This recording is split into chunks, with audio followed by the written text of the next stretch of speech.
Mireklamo ang mga motorista kay mas mihuot ang dagan sa trapiko sa unang adlaw sa pagpatuman sa no left turn policy sa lungsod sa Minglanilla. Ang report ni Fe Marie Tumabok.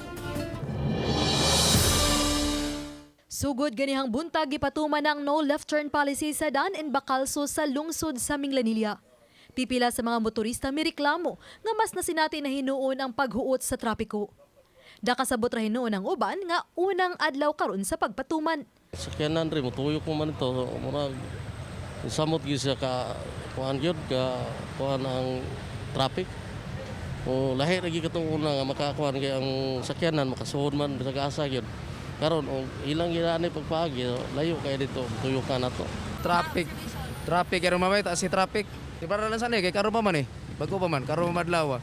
Susama man ang obserbasyon sa Minglanilla Traffic Commission kon Metcom.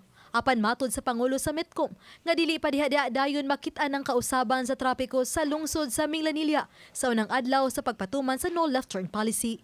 Ay higayon nga niluwag na sa higayon nga 4 most of the time libog pa mga tao kay first day man. Wala pa ko'y judgment ma'am sa kung pinahitabo ma'am. So dipin ako pa ni ma'am sir under observation pa ma'am. So ini time nagsigimig usab sa mga adjust me sa mga traffic scheme. Hinuon matod ni Sangbuenza nga oras sa truck ban nakairog ra hinuon ang mga sakyanan ud kun mahunong man sud lang sa pipila ka minutos. Subay ni iniawhag sa Metcom sa mga nagtrabaho og may importanteng lakaw nga mas maayong mo biyahe sa oras sa truck ban sugod sa alas 6 sa buntag hangtod sa alas 8 sa buntag ug sa alas 4 sa hapon hangtod sa alas 8 sa gabii. Adunay upat ka U-turn slot ug upat usab ka intersection nga adto maka left turn ang mga motorista. Subay sa kamanduan ni Governor Gwen Garcia gipatuman ang no left turn policy. Una kining gipatuman sa amihanang bahin sa lalawigan sa Sugbo. Uban ni Renante Quiñones. Ako si Fe Marie Tumabok.